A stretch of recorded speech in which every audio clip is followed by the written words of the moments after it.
أخلص نيتي دوما لرب واحد ديان بروح ملؤها طهر وقلب كله إيمان۔ قرآن کریم میں اللہ نے جو یہ ارشاد فرمایا ہے کہ ان الابرار لفی نعیم وان الفجار لفی جحیم، نیک لوگ جنتوں میں اور جنت کی نعمتوں میں رہیں گے، اور جو فاجر و فاسق اور گناہگار ہیں وہ اپنے گناہوں کی سزا جہنم میں بھگتیں گے۔ دنیا میں دو ہی طرح کے لوگ پائے جاتے ہیں، ایک ابرار اور ایک فجار، ایک نیک لوگ، دوسرے گناہگار لوگ، اللہ کی طاعت اور عبادت کرنے والے لوگ، اللہ کی نافرمانی، حکم عدولی اور معصیتیں کرنے والے لوگ، اللہ کے مطیع اور فرما بردار لوگ، با وفا اور وفادار لوگ اور بندے، اور دوسرے وہ جو اللہ کے باغی، اللہ کے سرکش اور اللہ کے نافرمان ہیں۔ یہ ابرار حضرت حسن بصری رحمۃ اللہ علیہ اس کی تفسیر میں فرماتے ہیں ابرار کن لوگوں کو کہتے ہیں۔ حضرت حسن بصری رحمۃ اللہ علیہ کا نام تو آپ نے بار بار سنا ہوگا، اپنے وقت کے محدث ہیں، فقیہ ہیں، اللہ کے ولی ہیں، صاحب کرامت بزرگ ہیں، صوفی ہیں۔ اللہ نے بہت ساری خوبیوں سے اور کمالات سے ان کو نوازا اور اچھی صفات سے ان کو متصف فرمایا، اور کیوں نہ ہو انہوں نے ام المؤمنین حضرت ام سلمہ رضی اللہ عنہا کا دودھ پیا۔ حضرت عمر فاروق رضی اللہ تعالی عنہ نے ان کی تحنیک فرمائی ہے۔ حضرت حسن بصری رحمۃ اللہ علیہ کی والدہ حضرت ام سلمہ رضی اللہ عنہا جو پوری امت کی ماں ہیں، میرے آقا کی زوجہ محترمہ ہیں، زوجہ مطہرہ ہیں، ان کی خادمہ کی خدمت کیا کرتی تھی۔ حضرت حسن بصری رحمۃ اللہ علیہ اس وقت دودھ پیتے بچے تھے، چھوٹے تھے۔ جب حضرت ام سلمہ رضی اللہ عنہا کے کام سے حضرت حسن بصری کی والدہ کہیں چلی جاتی تھی تو گھر میں ان کو چھوڑ کر جاتی تھی۔ اب جب ماں کے دودھ کی ضرورت پڑتی تو ماں موجود نہیں ہوتی تھی تو رونے لگتے تھے۔ حضرت ام سلمہ رضی اللہ عنہا ان کو اپنے سینے سے لگا لیا کرتی تھی، یا تو ان کو بہلانے ہی کے لیے اپنا پستان حضرت حسن بصری کے منہ میں دے دیا کرتی تھی، اور بطور کرامت کے حضرت ام سلمہ رضی اللہ عنہا جبکہ کافی عمر کو پہنچ گئی تھی، لیکن اور دودھ ان کے پستانوں میں نہیں تھا، لیکن یہ کرامت تھی کہ جب حضرت حسن بصری کے منہ میں اپنے پستان کو دیتی تھی تو اللہ تبارک و تعالیٰ اس میں دودھ پیدا فرما دیا کرتا ہے، اور حضرت حسن بصری رحمۃ اللہ علیہ وہ دودھ پی کر چپ ہو جاتے تھے، خاموش ہو جاتے تھے۔ یہ اس نیک خاتون، پوری امت کی ماں، میرے آقا کی پاک بیوی کی کرامت اور دودھ کا اثر تھا کہ اللہ جل جلالہ وعم نوالہ نے کتنا اونچا مقام ان کو عطا فرمایا۔ جب یہ پیدا ہوئے تو سنت یہ ہے، ایک بات آپ ذہن نشین کر لیں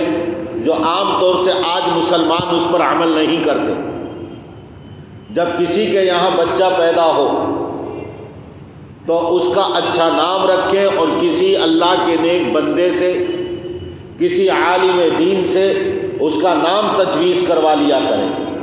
اچھا نام رکھیں گے اس کے اندر اچھا اثر آئے گا۔ آج کل گوگل پر، نیٹ پر سرچ کر کے لڑکے اور لڑکیوں کے اس طرح نام رکھے جاتے ہیں، یا تو ان کا کوئی مطلب نہیں، کوئی معنی ہی نہیں، یا پھر ان کے معنی غلط ہوتے ہیں، لیکن غیروں نے وہ نام نیٹ پر ڈال دیے ہیں اور نیٹ پر سرچ کیا اور وہ نام رکھ دیا جاتا ہے۔ حالانکہ اس کا کوئی مطلب نہیں ہوتا۔ اس لیے علماء کرام کی طرف رجوع کریں کہ ہم اپنے بچے یا بچی کا نام کیا رکھیں۔ انبیاء کرام کے ناموں پر نام رکھو، صحابہ کرام کے ناموں پر نام رکھو، اولیاء کرام اللہ کے نیک بندوں کے ناموں پر نام رکھو، صحابیات، حضور اکرم صلی اللہ علیہ وسلم کی صاحبزادیاں اور اس امت میں جو اللہ کی نیک بندیاں گزری ہیں ان کے ناموں پر اپنی بچیوں کے نام رکھو، ان میں اچھے اثرات مرتب ہوں گے۔ دوسرا کام یہ کرنا چاہیے کہ جب بچہ پیدا ہو، جیسے میرے آقا کے صحابہ کرام کرتے تھے، جب کوئی پیدا ہوتا تھا تو وہ صحابی اپنے بچے کو آقا کی خدمت میں لے جاتے تھے اور آپ تحنیک فرماتے تھے۔ یہ عربی کا لفظ ہے، اور تحنیک کا مطلب یہ ہے کہ کھجور کو منہ میں چبایا اور تھوڑا سا اس بچے کے تالوے کے نیچے رکھ دیتے تھے یہاں، چونکہ اس اللہ کے رسول صلی اللہ علیہ وسلم نے جب اس کھجور کو چبایا تو آپ کا مبارک پاک لعاب اور تھوک اس میں لگ گیا، اور جب وہ کھجور کا ٹکڑا اس بچے کے تالوے کے نیچے رکھیں گے تو حضور اکرم صلی اللہ علیہ وسلم کا تھوک کا اثر اس بچے کے اندر آ گیا، یہ اثرات منتقل ہوئے۔ ایسے ہی جب کسی کے یہاں ولادت ہو، بچہ ہو، تو کسی اللہ کے نیک بندے کے پاس، عالم دین کے پاس لے جائیں اور کہیں کہ آپ نام بھی رکھ دیں اور اس کی تحنیک بھی فرما دیں، تاکہ اس نیک انسان، اللہ کے نیک بندے، عالم دین کا تھوک کا اثر اس بچے کے اندر آ جائے۔ اس کے اثرات دیکھیے کتنے اچھے اس کے اوپر مرتب ہوں گے۔ آج کل امت مسلمہ اس سے غفلت اختیار کیے ہوئے ہیں۔ حضرت حسن بصری جب پیدا ہوئے تو حضرت عمر فاروق رضی اللہ عنہ کی خدمت میں پیش کیا گیا، تو حضرت عمر رضی اللہ عنہ نے ان کی تحنیک فرمائی تھی، کھجور کو چبا کر ان کے تالوے کے اور زبان کے نیچے رکھ دیا گیا، جس کی وجہ سے حضرت عمر فاروق رضی اللہ عنہ کے تھوک کا اثر حضرت حسن بصری رحمۃ اللہ علیہ کے اندر منتقل ہوا۔ تو حضرت ام سلمہ کے دودھ کا اثر، حضور اکرم